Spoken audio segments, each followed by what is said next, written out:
नमस्कार, खबरों के इस बुलेटिन में तुहाडा स्वागत। मैं हरजिंदर कौर सैनी। पहला पेश ने चोणवीआं खबरां।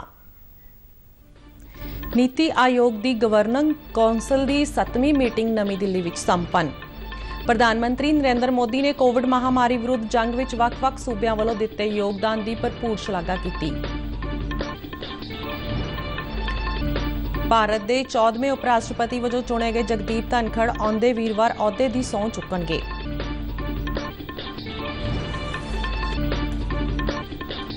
उगे पंजाबी गायक सिद्धू मूसेवाला के कतल दौरान वरते गए हथियारों बारे पुलिस वालों अहम खुलासे किए गए। पुलिस मुकाबले में अमृतसर जिले में मारे गए शूटर मनप्रीत मन्नू और जगरूप रूपा पासों बरामद हथियार ही मूसेवाला कतल लई वरते गए सन। राष्ट्रमंडल खेडों में भारतीय खिडारियों का शानदार प्रदर्शन जारी। भारत ने हुण तक 47 मैडल जिते। ट्रिपल जंप मुकाबले में भारत के एल्डोर्स पॉल ने सोने का जबकि अब्दुल्ला अबू बकर ने चांदी का तमगा जितया। भारतीय मुक्केबाज नीतू कनगस ने महिलावां के 48 किलोग्राम भार वर्ग में सोने का तमगा जितया।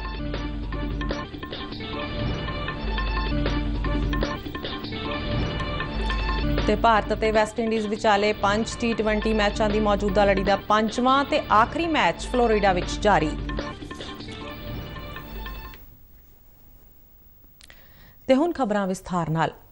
प्रधानमंत्री नरेंद्र मोदी ने कहा कि भारत के सारे सूबियां वालों सहकारी संघवाद की भावना नाल कीते सांझे यत्नां सदका भारत कोविड महामारी तो उभर सकिया है।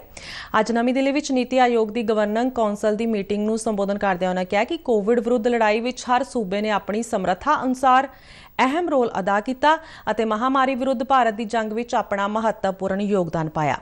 नरेंद्र मोदी ने कहा कि इन्हां यत्नां सदका भारत विकासशील मुल्कां लई एक मिसाल बनिया जो भारत वाल विश्व गुरु वजों तक रहे ने।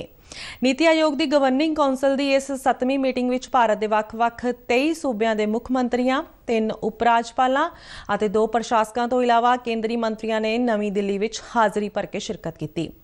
इस तो पहला कौंसल की मीटिंग वर्चुअल ढंग नाल हुंदी रही है। अज की इस मीटिंग में विजन इंडिया 2047 ते महत्वपूर्ण चर्चा हुई। इस तो इलावा फसली विभिन्नता, शहरी प्रशासन और उच्च सिक्ख्या समेत अनेक महत्वपूर्ण मुद्दों पर सार्थक चर्चा हुई। भारत के 14वें उपराष्ट्रपति वजों चुने गए जगदीप धनखड़ आउंदे वीरवार अहुदे की सौं चुकणगे। बीते दिन संसद भवन में उपराष्ट्रपति लई हुई चोण दौरान उन्होंने 528 वोटां प्राप्त कीतियां, जबकि विरोधी उम्मीदवार मार्गरेट अलवा नूं 182 वोटां मिलियां। उपराष्ट्रपति अहुदे लई पिछलियां 6 चोणां दौरान जगदीप धनखड़ दा जित दा अंतर सब तो वध रहा। जिक्रयोग है कि भारत के मौजूदा उपराष्ट्रपति एम वेंकैया नायडू का कार्यकाल आउंदे बुधवार 10 तरीक नूं समाप्त हो रहा है। उपराष्ट्रपति बनने के नाल ही जगदीप धनखड़ नूं राज सभा का सभापति भी नियुक्त किया जाएगा।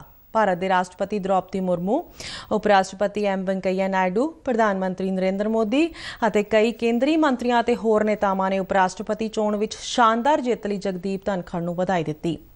राष्ट्रपति द्रौपदी मुर्मू ने कहा कि धनखड़ के जनतक जीवन के लंबे और अमीर तजर्बे नूं देश नूं लाभ मिलेगा। उपराष्ट्रपति एम वेंकैया नायडू ने कहा कि देश नूं धनखड़ के लंबे तजर्बे और कानून की जानकारी बेहद लाभदायक रहेगी। बीती शाम उपराष्ट्रपति चोण लई जगदीप धनखड़ के जेतू ऐलाने जाने तो बाद प्रधानमंत्री नरेंद्र मोदी ने दिल्ली स्थित उन्हां दी रिहाइश ते पहुंच के उन्हां नूं शुभकामनावां दित्तियां।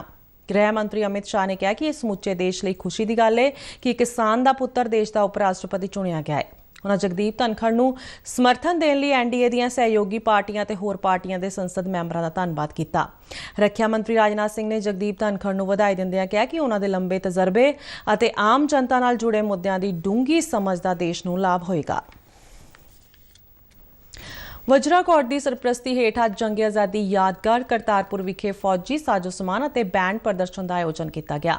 यह समागम हथियारबंद सेनावां बारे जागरूकता पैदा करन, देश के नौजवानों को प्रेरित करन और देशभक्ति की भावना को डूंगा करन दे उद्देश नाल आज़ादी के 75 सालों के जश्न वजों आयोजित किया गया। समागम में स्कूली विद्यार्थियों और एनसीसी कैडना समेत वड्डी गिनती में नागरिकों ने हिस्सा लिया।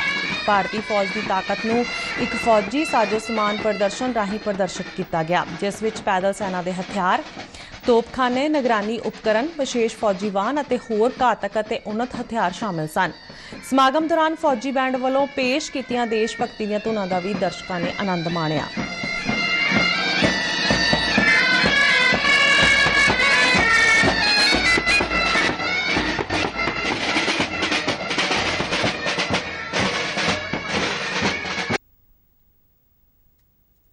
ਪਾਕਿਸਤਾਨ ਨਾਲ ਲੱਗਦੀ ਪੰਜਾਬ ਦੀ ਅੰਤਰਰਾਸ਼ਟਰੀ ਸਰਹੱਦ ਤੇ ਪਾਕਿਸਤਾਨੀ ਡਰੋਨ ਦੀ ਗਤੀਵਿਧੀਆਂ ਦੀਆਂ ਘਟਨਾਵਾਂ ਲਗਾਤਾਰ ਸਾਹਮਣੇ ਆ ਰਹੀਆਂ ਨੇ। ਬੀਤੀ ਰਾਤ 10 ਵਜੇ ਖੇਮਕਰਨ ਸੈਕਟਰ ਵਿੱਚ ਸਰਹੱਦੀ ਪਿੰਡ ਕਲਸ ਨੇੜੇ ਦੀ ਸਰਹੱਦ ਪਿੱਲਰ ਲਾਗੇ BSF ਦੇ ਜਵਾਨਾਂ ਨੇ ਸ਼ੱਕੀ ਪਾਕਿਸਤਾਨੀ ਡਰੋਨ ਦੀ 2 ਵਾਰ ਹਰਕਤ ਦੇਖੀ। ਡਿਊਟੀ ਤੇ ਤੈਨਾਤ BSF ਦੇ ਚੌਕਸ ਜਵਾਨਾਂ ਨੇ ਡਰੋਨ ਦੀ ਦਿਸ਼ਾ ਵਿੱਚ 15 ਰੌਂਦ ਫਾਇਰ ਕੀਤੇ। ਇਸ ਘਟਨਾ ਤੋਂ ਬਾਅਦ ਇਸ ਖੇਤਰ ਵਿੱਚ ਤਲਾਸ਼ੀ ਅਭਿਆਨ ਚਲਾਇਆ ਗਿਆ। ਖਬਰਾਂ ਲਿਖੇ ਜਾਣ ਤੱਕ ਤਲਾਸ਼ੀ ਦੌਰਾਨ ਕੋਈ ਸ਼ੱਕੀ ਚੀਜ਼ ਨਹੀਂ ਮਿਲੀ। 75ਵੇਂ ਆਜ਼ਾਦੀ ਦਿਵਸ ਦੇ ਜਸ਼ਨ ਤਹਿਤ ਦੇਸ਼ ਦੇ ਵੱਖ-ਵੱਖ ਹਿੱਸਿਆਂ ਵਿੱਚ ਤਿਰੰਗਾ ਯਾਤਰਾ ਕੱਢੀਆਂ ਜਾ ਰਹੀਆਂ ਨੇ। ਇਸੇ ਲੜੀ ਤਹਿਤ ਵਾਇਸ ਆਫ ਇੰਡੀਆ ਵੱਲੋਂ ਖਰੜ 'ਚ ਇੱਕ ਤਿਰੰਗਾ ਯਾਤਰਾ ਕੱਢੀ ਗਈ। ਇਸ ਯਾਤਰਾ 'ਚ ਭਾਰਤੀ ਜਨਤਾ ਪਾਰਟੀ, ਭਾਰਤ ਵਿਕਾਸ ਪ੍ਰੀਸ਼ਦ, ਕਈ ਗੈਰ ਸਰਕਾਰੀ ਸੰਗਠਨਾਂ ਦੇ ਵਰਕਰਾਂ, ਸਕੂਲੀ ਬੱਚਿਆਂ, ਪੰਜਾਬ ਵਪਾਰ ਮੰਡਲ, ਪੰਜਾਬ ਖੱਤਰੀ ਸਭਾ ਅਤੇ ਜੋਤੀ ਸਰੂਪ ਕੰਨਿਆ ਆਸਰਾ ਸੰਸਥਾਵਾਂ ਦੇ ਅਹੁਦੇਦਾਰਾਂ ਨੇ ਵੱਡੀ ਗਿਣਤੀ ਵਿੱਚ ਹਿੱਸਾ ਲਿਆ। ਇਹ ਯਾਤਰਾ ਸ਼ਹਿਰ ਦੇ ਵੱਖ-ਵੱਖ ਹਿੱਸਿਆਂ 'ਚੋਂ ਲੰਘੀ। ਇਸ ਦੌਰਾਨ ਵੱਡੀ ਗਿਣਤੀ 'ਚ ਲੋਕ ਆਪੋ ਆਪਣੇ ਵਾਹਨਾਂ ਤੇ ਕੌਮੀ ਝੰਡਿਆਂ ਨਾਲ ਨਜ਼ਰ ਆਏ। ਯਾਤਰਾ 'ਚ ਸ਼ਾਮਲ ਤੇ ਹੋਰ ਸਕੂਲ ਦੇ ਵਿਦਿਆਰਥੀਆਂ ਨੇ ਤਕਰੀਬਨ 10 ਮੀਟਰ ਲੰਬਾ ਤਿਰੰਗਾ ਝੰਡਾ ਫੜਿਆ ਹੋਇਆ ਸੀ ਅਤੇ ਉਹ ਭਾਰਤ ਮਾਤਾ ਦੀ ਜੈ ਦੇ ਨਾਅਰੇ ਲਗਾ ਰਹੇ ਸਨ। ਇਸ ਦੌਰਾਨ ਕੁਝ ਕੁੜੀਆਂ ਰਾਣੀ ਝਾਂਸੀ ਦੇ ਸਵਰੂਪ ਵਿੱਚ ਸਜੀਆਂ ਹੋਈਆਂ ਸਨ। ਇਸ ਦੌਰਾਨ ਸਕੂਲ ਵਿਦਿਆਰਥੀਆਂ ਵਿਕਾਸ ਗਰਗ ਅਤੇ ਨਰਿੰਦਰ ਰਾਣਾ ਨੇ ਆਪਣੇ ਵਿਚਾਰ ਰੱਖਦਿਆਂ ਕਿਹਾ ਕਿ ਇਸ ਯਾਤਰਾ ਵਿੱਚ ਸਾਰੇ ਧਰਮਾਂ, ਜਾਤਾਂ ਅਤੇ ਭਾਈਚਾਰਿਆਂ ਨਾਲ ਸੰਬੰਧਿਤ ਲੋਕ ਸ਼ਾਮਿਲ ਨੇ, ਜਿਸ ਤੋਂ ਇਹ ਸਾਬਤ ਹੁੰਦਾ ਹੈ ਕਿ ਭਾਰਤ ਇੱਕ ਹੈ ਅਤੇ ਅਸੀਂ ਆਪਣੀ ਆਜ਼ਾਦੀ ਦੇ 75 ਸਾਲਾਂ ਦਾ ਜਸ਼ਨ ਮਨਾ ਰਹੇ ਹਾਂ। ਨਿਵਾਸੀਆਂ ਵੱਲੋਂ ਵਾਇਸ ਆਫ ਇੰਡੀਆ ਦੇ ਬੈਨਰ ਦੇ ਥੱਲੇ ਇੱਕ ਵਿਸ਼ਾਲ ਭਵਯ ਤਿਰੰਗਾ ਯਾਤਰਾ ਕੱਢੀ ਗਈ ਹੈ, ਜਿਸ ਦੇ ਵਿੱਚ ਇਸ ਸ਼ਹਿਰ ਦੇ ਸਾਰੀਆਂ ਧਾਰਮਿਕ ਸੰਸਥਾਵਾਂ, ਸਮਾਜਿਕ ਸੰਸਥਾਵਾਂ, ਰਾਜਨੀਤਿਕ ਲੋਕ ਤੇ ਹਰੇਕ NGO ਦੇ ਮੈਂਬਰ, ਚਾਹੇ ਉਹ ਭਾਵੇਂ NGO lion club, rotary club, cycling club, ਸਾਰਾ ਹਰ ਇੱਕ ਇਹ ਮੈਂ ਕਹਿੰਦਾ ਇਤਿਹਾਸ ਦੀ ਸਭ ਤੋਂ ਵੱਡੀ ਰੈਲੀ ਹੈ ਪੰਜਾਬ ਦੀ, ਜਿਹੜੀ ਕਿ ਇੱਥੇ ਤੋਂ ਸ਼ੁਰੂ ਹੋ ਕੇ ਪੂਰੇ 2 ਕਿਲੋਮੀਟਰ ਤੱਕ ਇਹ ਰੈਲੀ ਨਿਕਲੀ ਹੈ। ਉਦੇਸ਼ ਇਹ ਹੈ ਜੀ ਵੀ ਆਜ਼ਾਦੀ ਨੂੰ 75 ਸਾਲ ਪੂਰੇ ਹੋਏ ਤਾਂ ਉਹਨਾਂ ਸ਼ਹੀਦਾਂ ਨੂੰ, ਉਹਨਾਂ ਨੌਜਵਾਨਾਂ ਨੂੰ ਯਾਦ ਕਰਨ ਦਾ ਇਹ ਟਾਈਮ ਹੈ ਜਿਨ੍ਹਾਂ ਦੇ ਉਸ ਟਾਈਮ ਦੇ ਕੰਟਰੀਬਿਊਸ਼ਨ ਕਰਕੇ, ਜਿਨ੍ਹਾਂ ਦੇ ਬਲੀਦਾਨ ਕਰਕੇ ਅਸੀਂ ਆਜ਼ਾਦ ਹਿੰਦੁਸਤਾਨ 'ਚ ਸਾਹ ਵੀ ਲੈ ਰਹੇ ਹਾਂ ਔਰ ਅਸੀਂ 75 ਸਾਲ ਪੂਰੇ ਕਰੇ ਆਜ਼ਾਦੀ ਦੇ।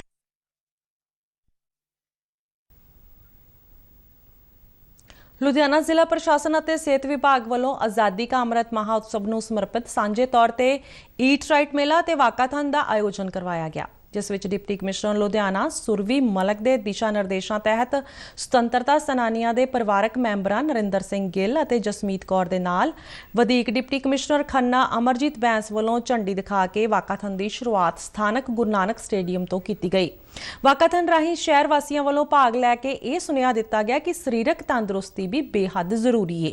ਇਹ ਵਾਕਾਥਨ ਸ਼ਹਿਰ ਦੇ ਵੱਖ-ਵੱਖ ਥਾਵਾਂ ਤੋਂ ਹੁੰਦਿਆਂ ਲੁਧਿਆਣਾ ਕਲੱਬ ਵਿਖੇ ਸਮਾਪਤ ਹੋਈ।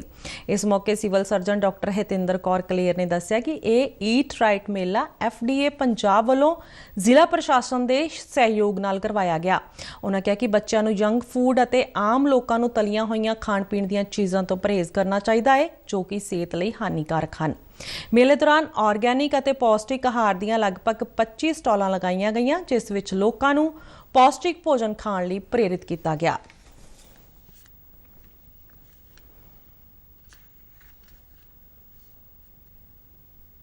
ਉੱਘੇ ਪੰਜਾਬੀ ਗਾਇਕ ਸਿੱਧੂ ਮੂਸੇਵਾਲਾ ਦੇ ਕਤਲकांड ਦੌਰਾਨ ਵਰਤੇ ਗਏ ਹਥਿਆਰਾਂ ਬਾਰੇ ਪੁਲਿਸ ਵੱਲੋਂ ਅਹਿਮ ਖੁਲਾਸੇ ਕੀਤੇ ਗਏ ਨੇ। ਪੁਲਿਸ ਸੂਤਰਾਂ ਨੇ ਇਸ ਗੱਲ ਦੀ ਪੁਸ਼ਟੀ ਕੀਤੀ ਕਿ ਅੰਮ੍ਰਿਤਸਰ ਜ਼ਿਲ੍ਹੇ ਵਿੱਚ ਮੁਕਾਬਲੇ ਦੌਰਾਨ ਮਾਰੇ ਗਏ ਸ਼ੂਟਰ ਮਨਪ੍ਰੀਤ ਮੰਨੂ ਅਤੇ ਜਗਰੂਪ ਰੂਪਾ ਕੋਲੋਂ ਬਰਾਮਦ ਕੀਤੇ ਗਏ ਹਥਿਆਰ ਹੀ ਸਿੱਧੂ ਮੂਸੇਵਾਲਾ ਦੇ ਕਤਲ ਲਈ ਵਰਤੇ ਗਏ ਸਨ। ਪੁਲਿਸ ਅਨੁਸਾਰ ਮੁਕਾਬਲੇ ਵਿੱਚ ਮਾਰੇ ਗਏ ਇਹਨਾਂ ਦੋਵੇਂ ਸ਼ੂਟਰਾਂ ਪਾਸੋਂ AK-47 ਅਤੇ 9mm ਪਿਸਤੌਲ ਬਰਾਮਦ ਕੀਤੀ ਗਈ ਸੀ। ਦੱਸਿਆ ਜਾ ਰਿਹਾ ਹੈ ਕਿ ਮੂਸੇਵਾਲਾ ਕਤਲ ਵਾਲੀ ਥਾਂ ਤੋਂ ਅਤੇ ਸ਼ਾਰਪ ਸ਼ੂਟਰਾਂ ਦੇ ਮੁਕਾਬਲੇ ਵਾਲੀ ਥਾਂ ਤੋਂ ਖੋਲ ਬਰਾਮਦ ਹੋਏ, ਇਹ ਆਪਸ ਵਿੱਚ ਮੇਲ ਖਾਂਦੇ ਨੇ। ਜ਼ਿਕਰਯੋਗ ਹੈ ਕਿ ਮੂਸੇਵਾਲਾ ਕਤਲकांड ਵਿੱਚ ਵਰਤੇ ਗਏ ਹਥਿਆਰਾਂ ਦੀ ਬਰਾਮਦਗੀ ਲਈ ਬੜੀ ਸਰਗਰਮੀ ਨਾਲ ਕੋਸ਼ਿਸ਼ ਕੀਤੀ ਜਾ ਰਹੀ ਸੀ ਅਤੇ ਪੁਲਿਸ ਵਾਸਤੇ ਇੱਕ ਸਿਰਦਰਦੀ ਬਣੀ ਹੋਈ ਸੀ। ਮਾਨਸਾ ਪੁਲਿਸ ਤੋਂ ਪਹਿਲਾਂ ਦਿੱਲੀ ਪੁਲਿਸ ਵੱਲੋਂ ਵੀ ਹਥਿਆਰਾਂ ਦੀ ਬਰਾਮਦਗੀ ਬਾਰੇ ਪੁਲਿਸ ਵੱਲੋਂ ਗ੍ਰਿਫਤਾਰ ਕੀਤੇ ਗਏ ਸ਼ੂਟਰ ਪ੍ਰਿਆਵਰਤ ਫੌਜੀ, ਕਸ਼ਿਸ਼ ਅਤੇ ਅੰਕਿਤ ਸੇਰਸਾ ਪਾਸੋਂ ਪੁੱਛ ਪੜਤਾਲ ਕੀਤੀ ਗਈ ਸੀ, ਪਰ ਹਥਿਆਰ ਹਾਸਲ ਨਹੀਂ ਹੋ ਸਕੇ ਸਨ। ਵਿਧਾਨ ਸਭਾ ਹਲਕਾ ਬੰਗਾ ਦੇ ਪਿੰਡ ਖਾਨਪੁਰ ਵਿੱਚ ਅੱਜ ਪੰਚਾਇਤੀ ਰਾਜ ਸਪੋਰਟਸ ਕਲੱਬ ਦੇ ਗ੍ਰਾਮ ਪੰਚਾਇਤ ਖਾਨਪੁਰ ਦੇ ਸਹਿਯੋਗ ਨਾਲ ਪੁਲਿਸ ਪ੍ਰਸ਼ਾਸਨ ਵੱਲੋਂ ਪੁਲਿਸ ਪਬਲਿਕ ਮੀਟਿੰਗ ਕਰਵਾਈ ਗਈ ਅਤੇ ਨਸ਼ਿਆਂ ਬਾਰੇ ਜਾਗਰੂਕਤਾ ਸੈਮੀਨਾਰ ਵੀ ਕਰਵਾਇਆ ਗਿਆ, ਜਿਸ ਵਿੱਚ ਸ਼ਹੀਦ ਭਗਤ ਸਿੰਘ ਨਗਰ ਜ਼ਿਲ੍ਹੇ ਦੇ SSP ਭਾਗੀਰਥ ਸਿੰਘ ਮੀਨਾ ਨੇ ਮੁੱਖ ਮਹਿਮਾਨ ਵਜੋਂ ਸ਼ਿਰਕਤ ਕੀਤੀ ਆਪਣੇ ਭਾਸ਼ਣ ਵਿੱਚ ਉਹਨਾਂ ਕਿਹਾ ਕਿ ਨੌਜਵਾਨਾਂ ਨੂੰ ਨਸ਼ਿਆਂ ਦੀ ਦਲਦਲ ਵਿੱਚ ਧੱਕਣ ਵਾਲਿਆਂ ਨਾਲ ਪੁਲਿਸ ਸਖਤੀ ਨਾਲ ਨਿਬੜੇਗੀ। ਉਹਨਾਂ ਕਿਹਾ ਕਿ ਪੰਜਾਬ ਵਿੱਚ ਨਸ਼ੇ ਅਤੇ ਸਮਾਜਿਕ ਕੁਰੀਤੀਆਂ ਫੈਲਾਉਣ ਅਤੇ ਸਮਾਜ ਵਿਰੋਧੀ ਕੰਮ ਕਰਨ ਵਾਲੇ ਅੰਸਰਾਂ ਲਈ ਕੋਈ ਥਾਂ ਨਹੀਂ। ਮੀਨਾ ਨੇ ਨੌਜਵਾਨਾਂ ਨੂੰ ਨਸ਼ਿਆਂ ਤੋਂ ਦੂਰ ਰਹਿਣ ਅਤੇ ਖੇਡਾਂ ਵੱਲ ਪ੍ਰੇਰਿਤ ਹੋਣ ਦਾ ਸੱਦਾ ਦਿੱਤਾ। ਨਰਿੰਦਰ ਬੱਗਾ ਨੇ ਸਵਾਗਤੀ ਭਾਸ਼ਣ ਵਿੱਚ ਸ਼ਹੀਦ ਭਗਤ ਸਿੰਘ ਨਗਰ ਜ਼ਿਲ੍ਹਾ ਪੁਲਿਸ ਵੱਲੋਂ ਨਸ਼ਿਆਂ ਤੇ ਕਾਬੂ ਪਾਉਣ ਲਈ ਚੁੱਕੇ ਜਾ ਰਹੇ ਕਦਮਾਂ ਦੀ ਸ਼ਲਾਘਾ ਕੀਤੀ। ਉਹਨਾਂ ਕਿਹਾ ਕਿ ਲੋਕਾਂ ਨੂੰ ਗੁਰੂਆਂ ਪੀਰਾਂ ਵੱਲੋਂ ਦਰਸਾਏ ਗਏ ਮਾਰਗ ਤੇ ਚੱਲ ਕੇ ਆਪਣਾ ਜੀਵਨ ਸਫਲਾ ਕਰਨਾ ਚਾਹੀਦਾ ਹੈ। ਸਿਆਸੀ ਆਗੂ ਕੁਲਜੀਤ ਸਿੰਘ ਸਰਹਾਲ ਨੇ ਕਿਹਾ ਕਿ ਪੰਜਾਬ ਸਰਕਾਰ ਦਾ ਮੁੱਖ ਏਜੰਡਾ ਪੰਜਾਬ ਨੂੰ ਨਸ਼ਿਆਂ ਤੋਂ ਮੁਕਤ ਕਰਨਾ ਹੈ। ਅੱਜ ਦੇ ਇਸ ਸਮਾਗਮ ਨੂੰ ਗਾਇਕ ਰਾਜਾ ਸਾਵਰੀ, ਪੰਜਾਬੀ ਗਾਇਕ ਬੂਟਾ ਮੁਹੰਮਦ ਤੋਂ ਇਲਾਵਾ ਹੋਰ ਪਤਵੰਤਿਆਂ ਨੇ ਵੀ ਸੰਬੋਧਨ ਕੀਤਾ। ਰੋਪੜ ਜ਼ਿਲ੍ਹੇ ਵਿੱਚ ਕੁੰਡਲੀ ਨਦੀ ਲਾਗੇ ਪੈਂਦੇ ਬੜਾ ਪਿੰਡ ਵਿਖੇ ਵਾਪਰੇ ਦੋ ਵੱਖ-ਵੱਖ ਸੜਕ ਹਾਦਸਿਆਂ ਵਿੱਚ 2 ਵਿਅਕਤੀਆਂ ਦੀ ਮੌਤ ਹੋ ਗਈ, ਜਦਕਿ 32 ਜ਼ਖਮੀ ਦੱਸੇ ਜਾਂਦੇ ਨੇ। ਦੱਸਿਆ ਜਾ ਰਿਹਾ ਹੈ ਕਿ ਹਰਿਆਣਾ ਦੇ ਫਤਿਆਬਾਦ ਨੇੜੇ ਪਿੰਡ ਇੰਦਾਸੂਈ ਤੋਂ ਵੱਡੀ ਗਿਣਤੀ ਵਿੱਚ ਸ਼ਰਧਾਲੂ ਟਰੈਕਟਰ ਟਰਾਲੀ ਤੇ ਮਾਤਾ ਨੈਣਾ ਦੇਵੀ ਦੇ ਦਰਸ਼ਨਾਂ ਲਈ ਜਾ ਰਹੇ ਸਨ। ਭਰਤਗੜ੍ਹ ਤੋਂ ਅੱਗੇ ਬੜਾ ਪਿੰਡ ਦੀ ਉਤਰਾਈ ਨੇੜੇ ਪਹੁੰਚਣ ਤੇ ਟਰੈਕਟਰ ਚਾਲਕ ਦਾ ਸੰਤੁਲਨ ਵਿਗੜ ਗਿਆ ਤੇ ਬੇਕਾਬੂ ਟਰਾਲੀ ਪਲਟ ਗਈ। ਇਸ ਹਾਦਸੇ ਵਿੱਚ 32 ਵਿਅਕਤੀ ਜ਼ਖਮੀ ਹੋਏ, ਜਿਨ੍ਹਾਂ ਵਿੱਚੋਂ ਕਈ ਗੰਭੀਰ ਸਨ। ਜ਼ਖਮੀਆਂ ਨੂੰ ਰੂਪਨਗਰ ਦੇ ਸਿਵਲ ਹਸਪਤਾਲ ਦਾਖਲ ਕਰਵਾਇਆ ਗਿਆ, ਜਦਕਿ ਗੰਭੀਰ ਜ਼ਖਮੀਆਂ ਨੂੰ ਚੰਡੀਗੜ੍ਹ ਦੇ PGI ਰੈਫਰ ਕੀਤਾ ਗਿਆ। 2 ਗੰਭੀਰ ਜ਼ਖਮੀ ਵਿਅਕਤੀਆਂ ਨੂੰ ਡਾਕਟਰਾਂ ਵੱਲੋਂ ਮ੍ਰਿਤਕ ਕਰਾਰ ਦਿੱਤਾ ਗਿਆ। ਇੱਕ ਹੋਰ ਹਾਦਸੇ ਵਿੱਚ ਕੁੰਡੀ ਨਦੀ ਨੇੜੇ ਚੰਡੀਗੜ੍ਹ ਤੋਂ ਉਦਮਪੁਰ ਜਾ ਰਹੀ ਤੇਜ਼ ਰਫ਼ਤਾਰ ਕਾਰ ਬੇਕਾਬੂ ਹੋ ਕੇ ਨਦੀ ਵਿੱਚ ਪਲਟ ਗਈ। ਇਸ ਹਾਦਸੇ ਦੌਰਾਨ ਗੰਭੀਰ ਜ਼ਖਮੀ ਹੋਏ ਇੱਕ ਵਿਅਕਤੀ ਨੂੰ ਚੰਡੀਗੜ੍ਹ ਦੇ PGI ਵਿੱਚ ਦਾਖਲ ਕਰਵਾਇਆ ਗਿਆ। ਕਾਮਨਵੈਲਥ ਖੇਡਾਂ ਵਿੱਚ ਭਾਰਤੋਲ ਮੁਕਾਬਲੇ ਵਿੱਚ ਦੇਸ਼ ਲਈ ਕਾਂਸੇ ਦਾ ਤਮਗਾ ਜਿੱਤਣ ਵਾਲੇ ਅੰਮ੍ਰਿਤਸਰ ਜ਼ਿਲ੍ਹੇ ਦੇ ਪਿੰਡ ਬਲ ਸਚੰਦਰ ਦੇ ਵਾਸੀ ਲਵਪ੍ਰੀਤ ਸਿੰਘ ਦਾ ਪਿੰਡ ਪੁੱਜਣ ਤੇ ਸ਼ਾਨਦਾਰ ਸਵਾਗਤ ਕੀਤਾ ਗਿਆ। ਲਵਪ੍ਰੀਤ ਦੇ ਪਰਿਵਾਰਕ ਮੈਂਬਰਾਂ, ਪਿੰਡ ਤੇ ਸਰਪੰਚ ਤੇ ਹੋਰ ਪਿੰਡ ਵਾਸੀਆਂ ਨੇ ਲਵਪ੍ਰੀਤ ਨੂੰ ਫੁੱਲਾਂ ਦੇ ਹਾਰ ਪਾ ਕੇ ਭਰਵਾਂ ਸਵਾਗਤ ਕੀਤਾ। ਲੋਕਾਂ ਨੇ ਖੁਸ਼ੀ ਵਿੱਚ ਖੂਬ ਭੰਗੜਾ ਪਾਇਆ ਤੇ ਲੱਡੂ ਵੰਡੇ। ਬਾਅਦ ਵਿੱਚ ਕਾਫਲੇ ਦੇ ਰੂਪ ਵਿੱਚ ਲਵਪ੍ਰੀਤ ਸਿੰਘ ਗੁਰਦੁਆਰਾ ਸ਼੍ਰੀ ਬਾਈ ਸਾਦਾ ਜੀ ਵਿਖੇ ਗਏ, ਜਿੱਥੇ ਉਹਨਾਂ ਮੱਥਾ ਟੇਕਿਆ ਅਤੇ ਸ਼ਾਨਦਾਰ ਜਿੱਤ ਲਈ ਵਾਹਿਗੁਰੂ ਦਾ ਸ਼ੁਕਰਾਨਾ ਕੀਤਾ। ਬਹੁਤ ਵਧੀਆ, ਬਹੁਤ ਰਿਹਾ। ਅੱਜ ਕੱਲ੍ਹ ਭਾਈ ਸਪੋਰਟਸ ਕਰਨੀ ਚਾਹੀਦੀ ਸਭ ਨੂੰ, ਨਹੀਂ ਦੇਖ ਰਹੇ ਕਿੰਨਾ ਪਿਆਰ ਮਿਲ ਰਿਹਾ ਕਰਨ ਲਈ। ਕਿੰਨੇ ਖਿਡਾਰੀ ਆਏ? ਆਪਣੇ 15 ਟੋਟਲ ਖਿਡਾਰੀ ਆਏ ਨੇ।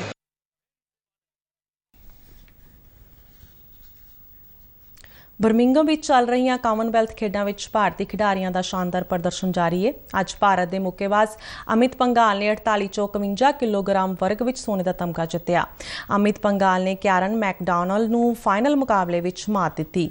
ਭਾਰਤੀ ਮੁੱਕੇਬਾਜ਼ ਨੀਤੂ ਕਨਗਸ ਨੇ ਮਹਿਲਾਵਾਂ ਦੇ 48 ਕਿਲੋਗ੍ਰਾਮ ਭਾਰ ਵਰਗ ਵਿੱਚ ਸੋਨੇ ਦਾ ਤਮਗਾ ਜਿੱਤਿਆ। ਹੁਣ ਤੱਕ ਭਾਰਤ ਨੇ ਰਾਸ਼ਟਰਮੰਡਲ ਖੇਡਾਂ ਵਿੱਚ 16 ਸੋਨ, 12 ਚਾਂਦੀ ਅਤੇ 19 ਕਾਂਸੇ ਦੇ ਤਮਗਿਆਂ ਨਾਲ ਕੁੱਲ 47 ਤਮਗੇ ਹਾਸਲ ਕੀਤੇ ਨੇ। ਭਾਰਤੀ ਮਹਿਲਾ ਹਾਕੀ ਟੀਮ ਨੇ ਨਿਊਜ਼ੀਲੈਂਡ ਨੂੰ ਹਰਾ ਕੇ ਕਾਂਸੇ ਦਾ ਤਮਗਾ ਜਿੱਤਿਆ। ਟ੍ਰਿਪਲ ਜੰਪ ਮੁਕਾਬਲੇ ਵਿੱਚ ਅੱਜ ਭਾਰਤ ਨੇ 2 ਮੈਡਲ ਜਿੱਤੇ। ਭਾਰਤ ਦੇ ਐਲਡੋਸ ਪੌਲ ਨੇ ਸੋਨੇ ਦਾ ਤਮਗਾ ਹਾਸਲ ਕੀਤਾ, ਜਦਕਿ ਅਬਦੁੱਲਾ ਅਬੂ ਬਕਰ ਨੇ ਚਾਂਦੀ ਦਾ ਤਮਗਾ ਜਿੱਤਿਆ। ਉਧਰ 10,000 ਮੀਟਰ ਰੇਸ ਵਾਕ ਵਿੱਚ ਭਾਰਤ ਦੇ ਸੰਦੀਪ ਕੁਮਾਰ ਨੇ ਕਾਂਸੇ ਦਾ ਮੈਡਲ ਜਿੱਤਿਆ। ਭਾਰਤ ਦੀ ਅਨੂ ਰਾਣੀ ਨੇ ਭਾਲਾ ਸੁੱਟਣ ਦੇ ਮੁਕਾਬਲੇ ਵਿੱਚ ਤਮਗਾ ਹਾਸਲ ਕੀਤਾ।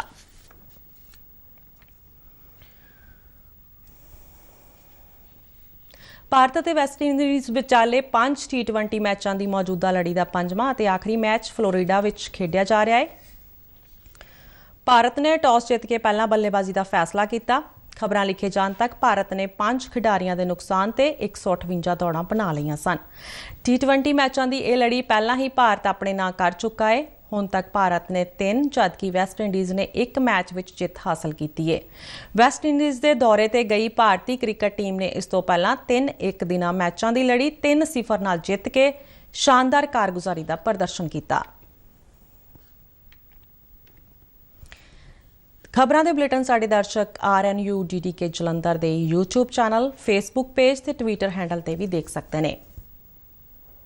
ਤੇ ਇਸ ਨਾਲ ਹੀ ਖਬਰਾਂ ਦਾ ਬੁਲੇਟਿਨ ਖਤਮ ਹੁੰਦਾ ਹੈ। ਇਜਾਜ਼ਤ ਦਿਓ। ਨਮਸਕਾਰ।